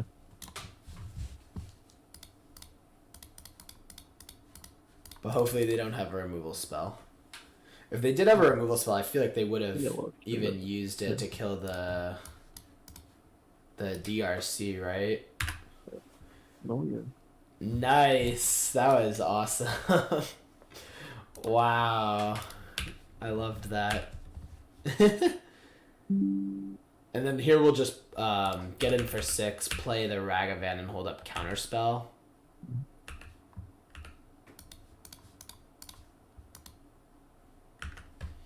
We don't even have to play Ragavan there. We could hold up Scolding, I guess, in case they had, like, Bowmasters.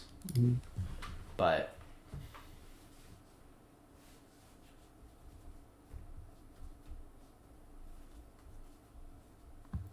They have Leyline Binding here.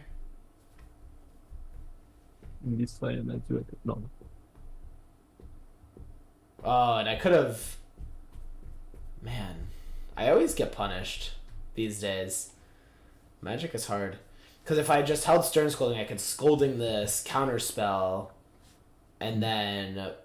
Okay, this is fine, though. I'll let it resolve. It has to trade with the Tidebinder. Mm. Nope. Alright, I'll keep Preordain on top. It gives us a lot of looks towards removal spell, which is lethal.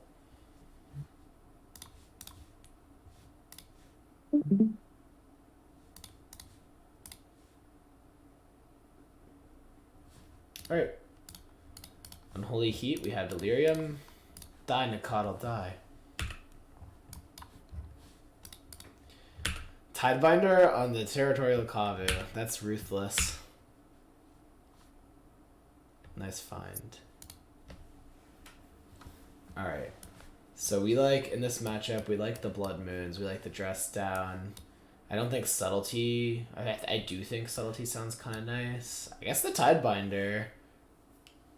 Oh, does it have any other applications? It can hit Bowmasters. I like to take out Ragavans in this matchup because they have so much ground presence that I don't think it does much. And I think Force Negation's also a pretty easy card to cut. I don't love having 2 Spell Pierce. I'd probably like to cut at least one of them.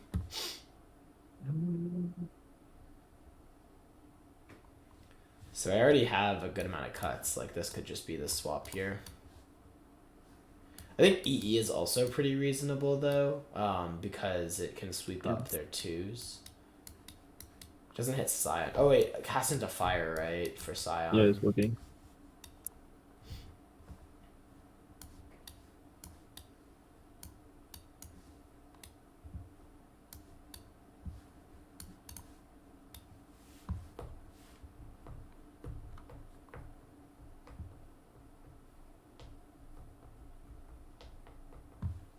We can get this other Pierce out of here. I think the Pierce is just pretty ineffective. Like, even if they have Leyline Binding or something, sometimes you can't even Spell Pierce it, depending on how much mana they have and how they sequence, so... I'm pretty fine cutting the Pierce. I think I want to keep this hand on double DRC. The Blood Moon also probably pretty reasonable. We do need to find an island, but we have a Preordain. So we go like DRC, DRC, Preordain, and then Blood Moon, which ideally locks them out from casting any more spells. And then we just need to answer the board, which is pretty reasonable to do.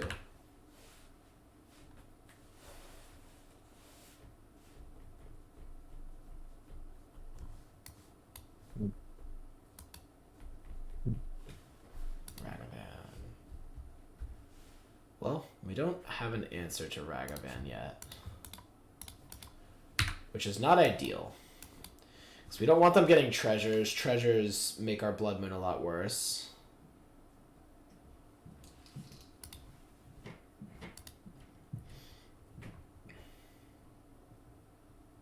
Okay. Yet, the treasures they will have.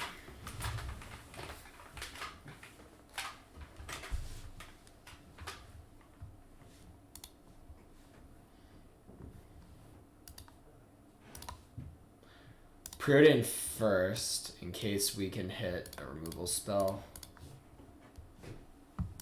Subtlety. I don't hate Subtlety here, but... Oh, wait, hold on. Is this Bowmasters? Alright, I do think we're supposed to Subtlety pitching counterspell here. They haven't shown us red mana, which means this Bowmasters might not be recastable, even if it is, or black mana, I mean. Even if it is recastable, like, what untapped black land do they play, right? So they put it on top, which means they probably have a way to cast it. Blood. Yeah, they might have a Blood Crypt they can fetch, but... Tribal Flames. Oh, so their plan is just to cast it. We draw Island or Slam in this Blood Moon.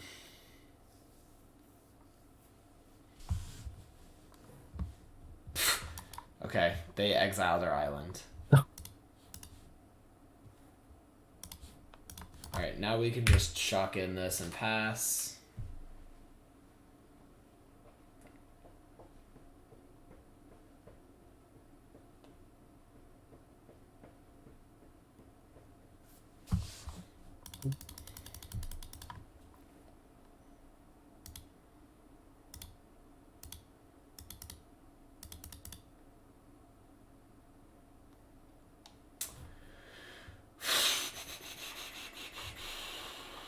Do we want to try to Tidebinder this Ragavan?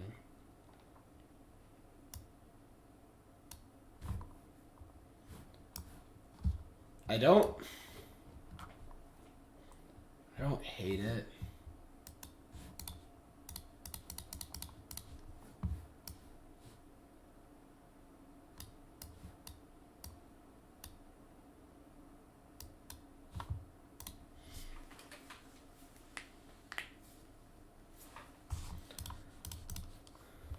Ragavan really threw a wrench in this hand's plans, I'd say.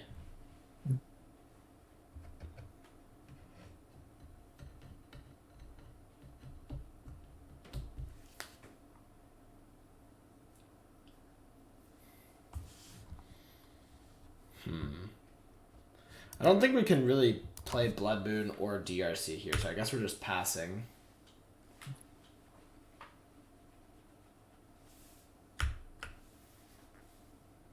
Maybe we have to play Blood Moon. No, I just think we're so losing if we do. We need an island. We need one island. We did know that was a risk keeping the hand because it didn't have an island rolled up.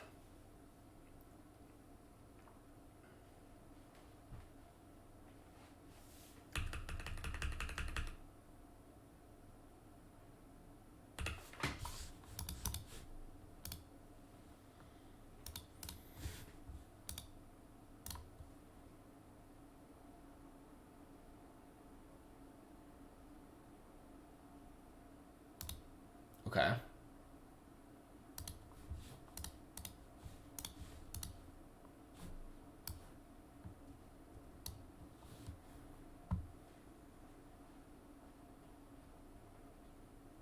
They have a stubborn denial.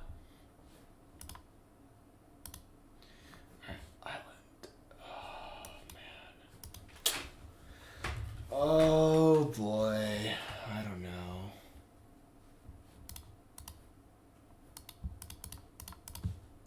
If we Blood Moon them, it just becomes a 1/1, so... Or 1/3. I don't really think we're very favored here, though. They have Gigantha in their deck, so that's a big problem. Or in their companion zone, more accurately. My hope is these DRCs can get Delirium off of a Cast Into the Fire, and that can win us the game.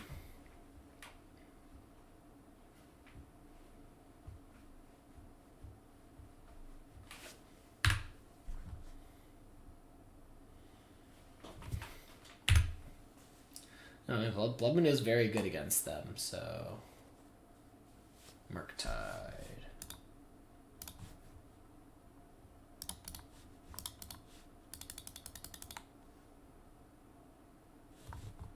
I guess there's now as good a time as ever to cast this. Need a land?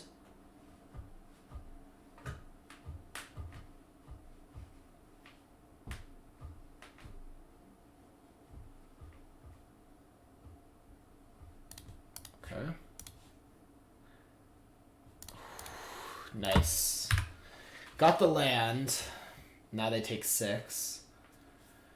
And we're winning the race pretty handily.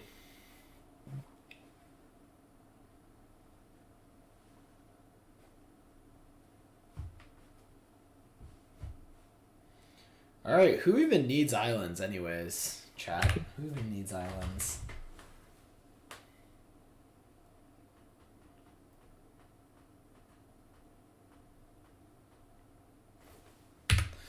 Subtlety is probably one of the best draws we have here, just as a castable card. Right behind Lightning Bolt, which would kill them in the face.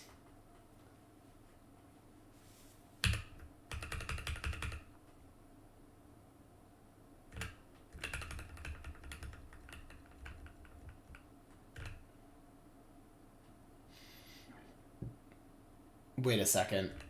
That's too long. No. No! They drew 2 light. They only have... Oh my god. You've gotta be kidding me. They have an entire deck full of uncastable cards and they drew 2 lightning bolts. Because their last card in hand was just the Bowmasters, right? And they just drew 2 lightning bolts. Alright, do we want any of these Ragavans? That's absurd. That's funny. Snare's good, I think.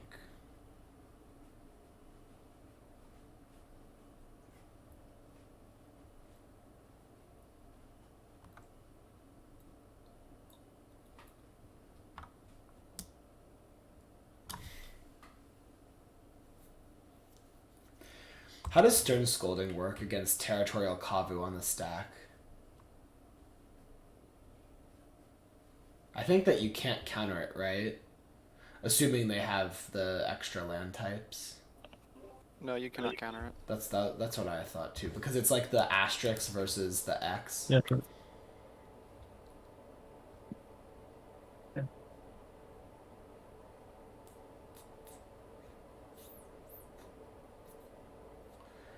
It's kind of tricky if we want Ragavan or not. Because the question would be, what do you want to cut then?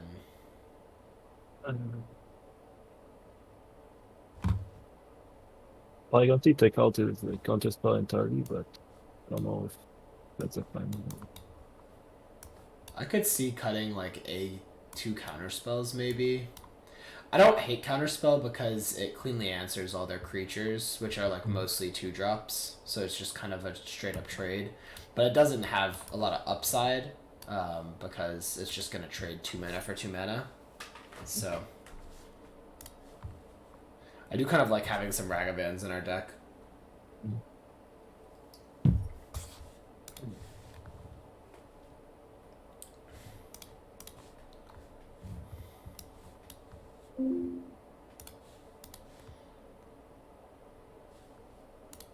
I'll take a Tidebinder.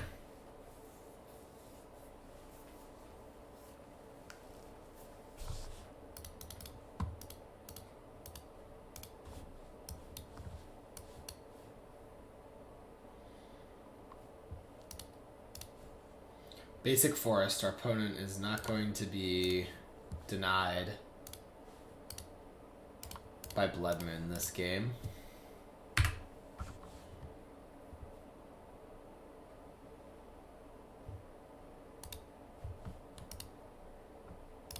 think I'll dash Ragavan here.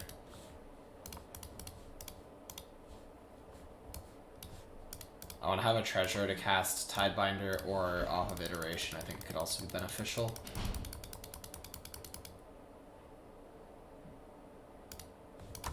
I'm not going to play in a Shoba Brawler.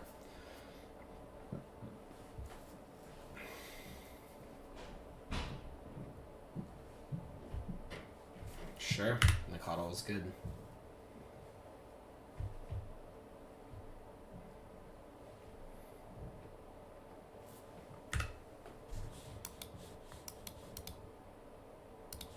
Uh-oh. Alright, we're coming in for the Stifle here. We're going for it.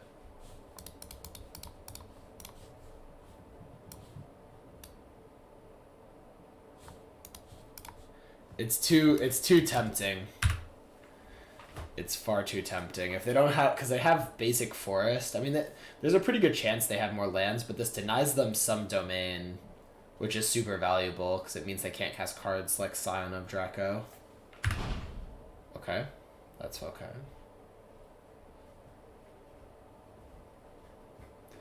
Okay, now I think this turn we're pretty incentivized to cast Iteration. Hitting a land is huge, and also just filling the graveyard. And because we got this island, which maybe the island was questionable with how many red cards were in our hand, like, I don't think we can just settle for, like, Dash Ragavan plus Bolt. I think that we got an Iteration here. Alright, and we miss. Baller. Subtlety to hand. Is that even correct? Well, we have Unholy Heat for a Draco. We don't really want to pitch Murktide is my concern, but yeah, okay. Well,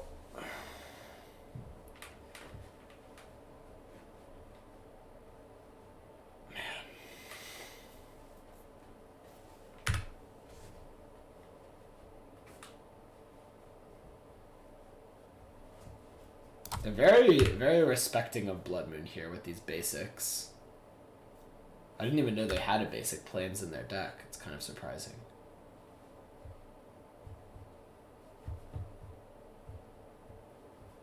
Alright. I guess now we can leave up Counterspell and bolt their Nakatl end step. Alright, we just had a lot of lands.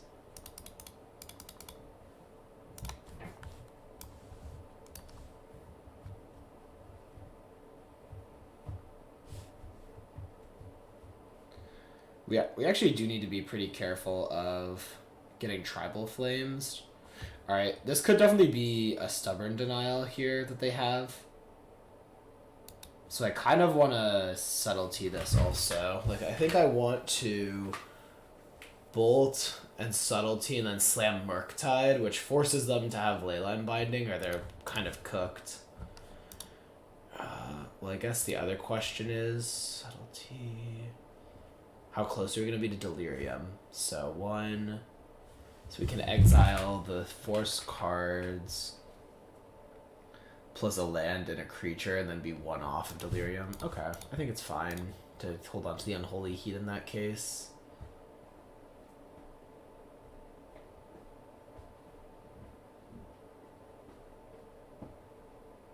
What is this? Flusterstorm is what they had. Wow. Okay. That's actually fine. It's very good that we have this Subtlety, or it could have been bad though.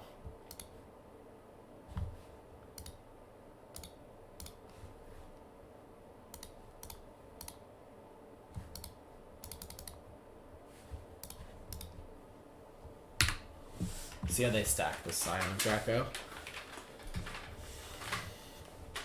Stack it on top.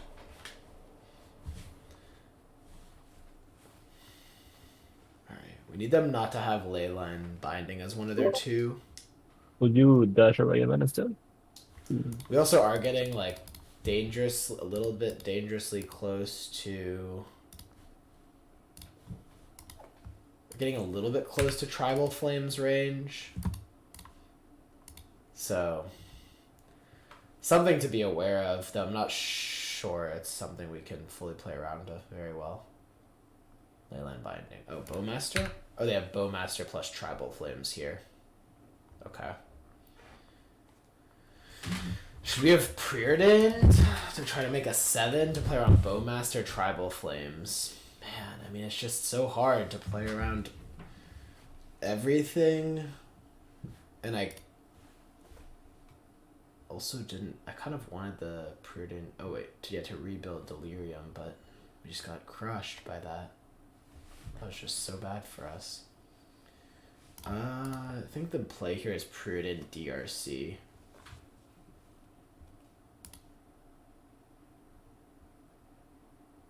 I guess this Bauble is just free to keep on top and give us a Scry then. Oh my god, Prudent, they're fucking Bowmaster. What are we doing? We're just dead now. Man. Alright.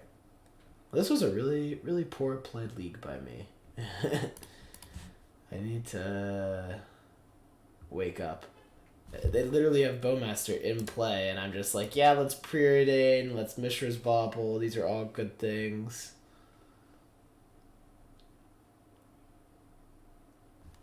I think we just have no outs now. Yeah, we're no outs.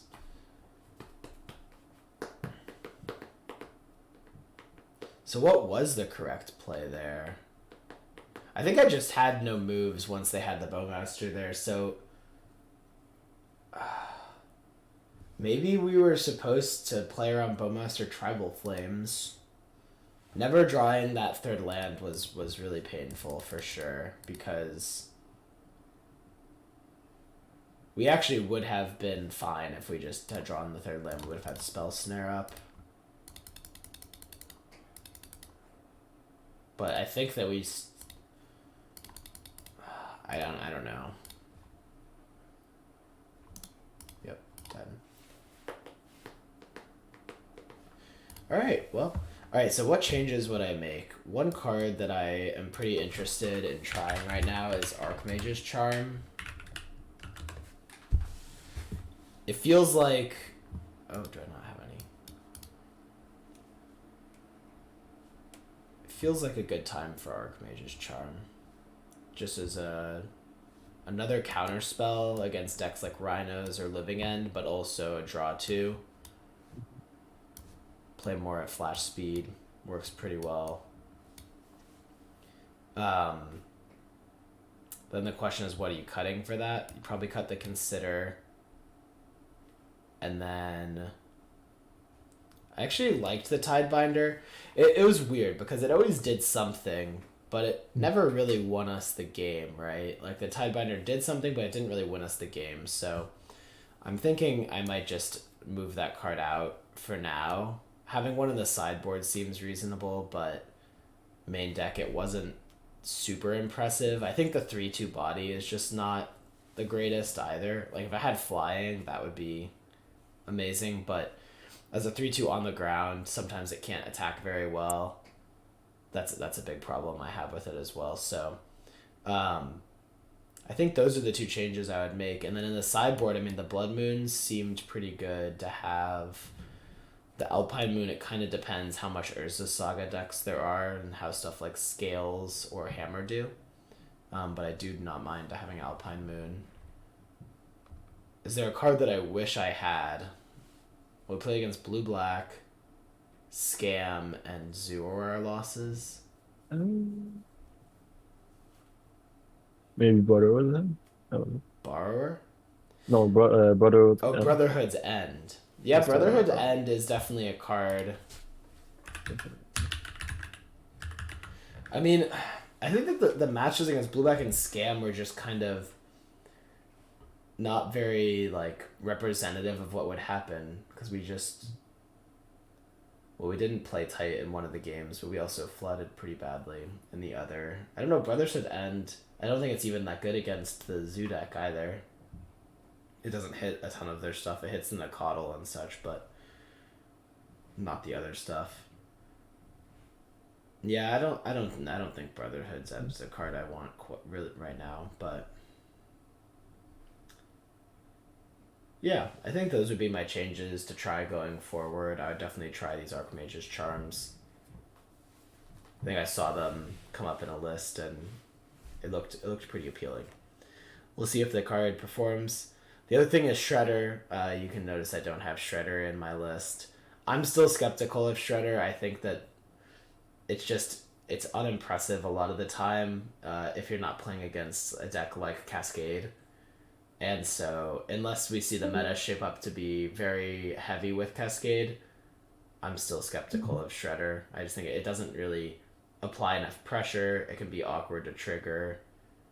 When you have Shredder plus Bobble, it's very good though. So, kind of depends. But yeah, I'm not the biggest fan. All right, well, thank you everyone for watching. I hope you enjoyed the video. I didn't play the best, but at least I pointed out where I didn't play well, so hopefully that was informative. And next video, I promise I'll be more sharp with my plays. Think a little bit longer, talk through the scenario to yourself, or in my case, talking through out loud.